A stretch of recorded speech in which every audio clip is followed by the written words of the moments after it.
നമസ്കാരം. എല്ലാ U K മലയാളികൾക്കും ഗുഡ് മോർണിംഗ് യുകെയുടെ മോർണിംഗ് ന്യൂസിലേക്ക് സ്വാഗതം.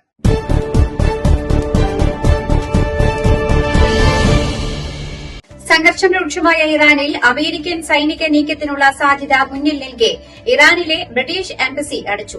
ജീവനക്കാരെ യുകെ തിരികെ വിളിച്ചു. ഇറാൻ തലസ്ഥാനമായ ടെഹ്റാനിൽ ഉൾപ്പെടെ സുരക്ഷാസ്ഥിതി ഏറെ പ്രതിസന്ധിയിലായതിനു പിന്നാലെയാണ് ഇത്തരമൊരു നീക്കം.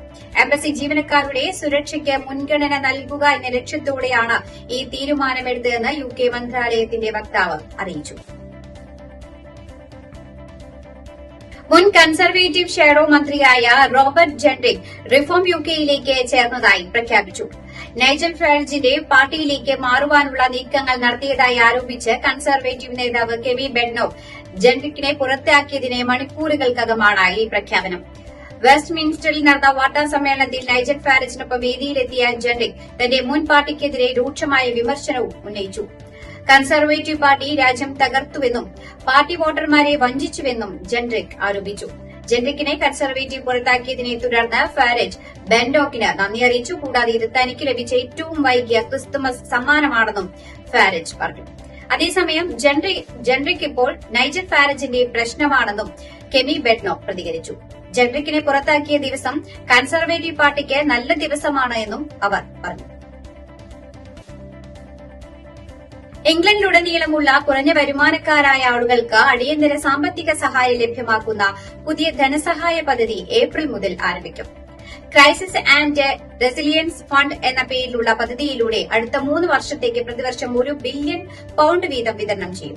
നിലവിൽ ആനുകൂല്യങ്ങൾ ലഭിക്കുന്നുണ്ടെങ്കിലും ഇല്ലെങ്കിലും ആളുകൾക്ക് അവരുടെ തദ്ദേശ കൌൺസിൽ വഴി അടിയന്തര ഫണ്ടുകൾക്ക് അപേക്ഷിക്കുവാൻ സാധിക്കും. പുതിയ മാർഗനിർദ്ദേശങ്ങൾ പ്രകാരം അപ്രതീക്ഷിത ചെലവുകൾ അല്ലെങ്കിൽ വരുമാനത്തിലെ പെട്ടെന്നുള്ള കുറവ് മൂലം സാമ്പത്തിക പ്രതിസന്ധിയിലാകുന്നവർക്ക് കൌൺസിലുകളിൽ അപേക്ഷിക്കാം. 2021 ആരംഭിച്ച് തുടർന്ന് പലതവണ കാലാവധി നീട്ടിയുമുയർന്ന ഹൌൾഡ് സപ്പോർട്ട് ഫണ്ടിന് പകരമായാണ് പുതിയ പദ്ധതി. ആ പദ്ധതി മാർച്ച് അവസാനത്തോടെ അവസാനിക്കാനിരിക്കെയാണ് പുതിയ ഫണ്ട് പ്രഖ്യാപിച്ചിരിക്കുന്നത്. ലണ്ടൻ ആസ്ഥാനമായി പ്രവർത്തിക്കുന്ന റഫ് ഗൈഡൻസ് ലോകത്തിലെ ഏറ്റവും മികച്ച 26 സ്ഥലങ്ങളിലൊന്നായി കേരളത്തിൽ തെരഞ്ഞെടുത്തു. മാരാകേഷ്, ക്രേറ്റ്, ബാലി, ടോക്കിയോ എന്നിവയാണ് പട്ടികയിലെ ആദ്യ 4 സ്ഥാനങ്ങളിലുള്ളത്. കേരളം ഇതിൽ 16ാം സ്ഥാനത്താണുള്ളത്. ലോൺലി പ്ലാനറ്റും Booking.com 2026 സന്ദർശിക്കേണ്ട രാജ്യത്തെ ഏക സ്ഥലമായി കേരളത്തെ തെരഞ്ഞെടുത്തതിന് പിന്നാലെയാണ് ഈ നേട്ടം. യാത്രാ ഗൈഡ് ബുക്കുകൾ പ്രസിദ്ധീകരിക്കുന്നതിലും വ്യക്തിഗത യാത്രകൾ നൽകുന്നതിലും പ്രസിദ്ധരാണ് റഫ് ഗൈഡ്സ്. വനിതാ റഗ്ബി ലോകകപ്പിൽ ചരിത്ര വിജയം നേടിയ ഇംഗ്ലണ്ട് ടീമിനെ ആദരിച്ച കാതറിൻ രാജകുമാരി. സെപ്റ്റംബറിൽ നടന്ന ഫൈനലിൽ ഇംഗ്ലണ്ട് കാനഡയെ 33-13 പരാജയപ്പെടുത്തിയിരുന്നു. ഇംഗ്ലണ്ട് 3ാം തവണയാണ് ലോകകപ്പ് കിരീടം സ്വന്തമാക്കുന്നത്. റഗ്ബി ഫുട്ബോൾ യൂണിയന്റെ രക്ഷാധികാരിയായ കാതറിൻ 32 അംഗ ടീം സ്ക്വാഡിനൊപ്പം സംഘടനയിൽ ഉദ്യോഗസ്ഥരുമായും ജീവനക്കാരുമായും കൂടിക്കാഴ്ച നടത്തി. ടീം ക്യാപ്റ്റൻ സോയ് സ്ട്രാറ്റ്ഫോർഡ്, 2 തവണ ലോകകപ്പ് നേടിയ Marlie Packer, head coach John Mitchell എന്നിവർ ഉൾപ്പെടെ നിരവധി പ്രമുഖർ രാജകീയ സ്വീകരണത്തിൽ പങ്കെടുത്തിരുന്നു. ഇവർക്ക് ന്യൂ ഇയർ ഓണേഴ്സ് പട്ടികയിൽ OBE പുരസ്കാരങ്ങൾ ലഭിച്ചിരുന്നു. ലിവർപൂൾ മലയാളി ഹിന്ദു സമാജത്തിന്റെ അയ്യപ്പവിളക്ക് ആഘോഷം ലിവർപൂളിലെ കാർഡിനൽ ഹീനൻ സ്കൂളിൽ ഭക്തിസാന്ദ്രമായി ആഘോഷിച്ചു. കെനിങ്സ്റ്റൺ മുത്തുമാരിയമ്മൻ ക്ഷേത്രത്തിലെ പ്രധാന പുരോഹിതൻ നികിതൻ പൂജാരിയുടെയും വിക്രംജിയുടെയും നേതൃത്വത്തിൽ നടന്ന പൂജകളോടെയാണ് ഈ വിശേഷ ദിനം ലിവർപൂളിലെ മലയാളി ഹിന്ദു സമാജം ആഘോഷിച്ചത്. വിവിധ പ്രാർത്ഥനകളും അർച്ചനകളും ലിവർപൂൾ മലയാളി ഹിന്ദു സമാജത്തിന്റെ ഇക്കൊല്ലത്തെ അയ്യപ്പവിളക്ക് മഹോത്സവത്തിന് മാറ്റുകൂട്ടി. വിളക്കുപൂജ, സർവേശ്വര പൂജ, നെയ്യഭിഷേകം തുടങ്ങി പല വഴിപാടുകളും നടത്തുവാനുള്ള അവസരങ്ങളും ഒരുക്കിയിട്ടുണ്ടായിരുന്നു. തിരിതെളിയിക്കൽ, ആരതി, ഗണപതി ആവാഹനം എന്നീ ചടങ്ങുകളോടെയാണ് ആഘോഷങ്ങൾ ആരംഭിച്ചത്. താലപ്പൊലി, കലശം, ചെണ്ടമേളം തുടങ്ങിയ പരമ്പരാഗത ചടങ്ങുകളും ഉണ്ടായിരുന്നു.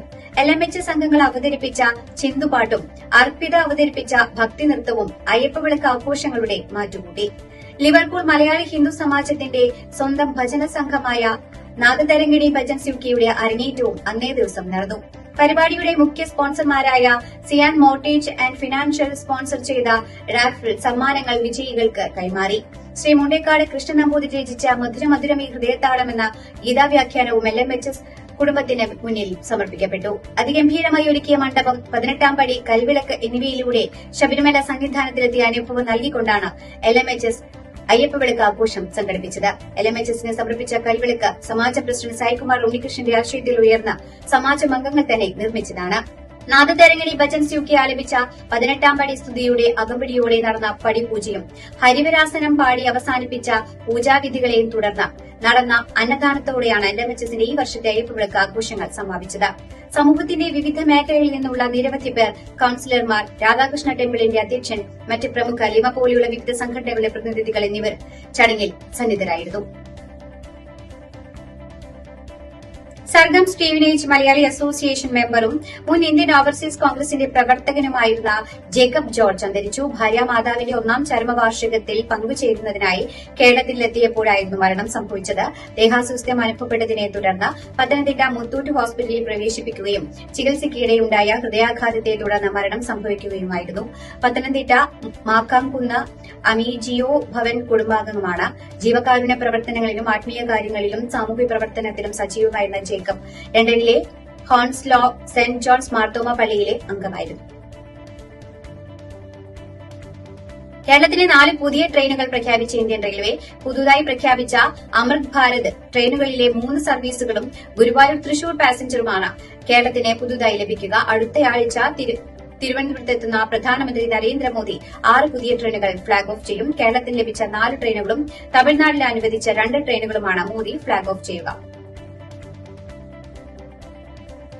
ശബരിമലയിലെ ആടിയ ശിഷ്ടം നെയ്യ് വിൽപ്പനയുമായി ബന്ധപ്പെട്ട് നടന്ന ഗുരുതരമായ ക്രമക്കേടിൽ വിജിലൻസ് പരിശോധന. സന്നിധാനത്തിലെ ഓഫീസിലും കൌണ്ടറിലും ഉൾപ്പെടെ 4 സ്ഥലങ്ങളിലാണ് പരിശോധന നടക്കുന്നത്. ഇന്നലെ വിജിലൻസ് കേസെടുത്തിരുന്നു. അതേസമയം KSEB ഉദ്യോഗസ്ഥരുടെ വീടുകളിലും ഓഫീസുകളിലും വിജിലൻസിന്റെ മിന്നൽ പരിശോധനയും നടന്നുവരികയാണ്. സംസ്ഥാന വ്യാപകമായാണ് പരിശോധന നടത്തുന്നത്. ഹൈക്കോടതി നിർദ്ദേശപ്രകാരമാണ് വിജിലൻസ് കേസെടുത്തിട്ടുള്ളത്. സംസ്ഥാന സ്കൂൾ കലോത്സവം തൃശൂരിൽ പുരോഗമിക്കുന്നു. കലോത്സവത്തിന്റെ 3-ാം ദിനം 487 പോയിന്റുമായി കണ്ണൂർ 1-ാം സ്ഥാനത്ത് തുടരുകയാണ്. 483 പോയിന്റുമായി കോഴിക്കോട് 2-ാമതും 481 പോയിന്റുമായി തൃശൂർ 3-ാമതുമാണ്. പാലക്കാട്, തിരുവനന്തപുരം, കൊല്ലം, എറണാകുളം, മലപ്പുറം, കോട്ടയം, കാസർഗോഡ്, വയനാട്, ആലപ്പുഴ, പത്തനംതിട്ട, ഇടുക്കി ജില്ലകളാണ് യഥാക്രമം മറ്റ് സ്ഥാനങ്ങളിൽ നിൽക്കുന്നത്. ആലത്തൂർ BSS ഗുരുകുലം ഹയർ സെക്കൻഡറി സ്കൂളാണ് 118 പോയിന്റുമായി സ്കൂളുകൾ വിഭാഗത്തിൽ 1-ാം സ്ഥാനത്തുള്ളത്. പത്തനംതിട്ടയിലെ SGVHSS കിടങ്ങൂരാണ് 2-ാമത്. സ്പോർട്സ് അതോറിറ്റി ഓഫ് ഇന്ത്യയുടെ കൊല്ലം ഹോസ്റ്റലിൽ 2 വിദ്യാർത്ഥിനികളെ തൂങ്ങി മരിച്ച നിലയിൽ കണ്ടെത്തിയ സംഭവത്തിൽ ആത്മഹത്യാക്കുറിപ്പുകൾ കണ്ടെടുത്തു. കോഴിക്കോട് സ്വദേശിനി 18 വയസ്സുള്ള സാന്ദ്ര, തിരുവനന്തപുരം സ്വദേശിനി 15 വയസ്സുള്ള വൈഷ്ണവി എന്നിവരാണ് മരണപ്പെട്ടത്.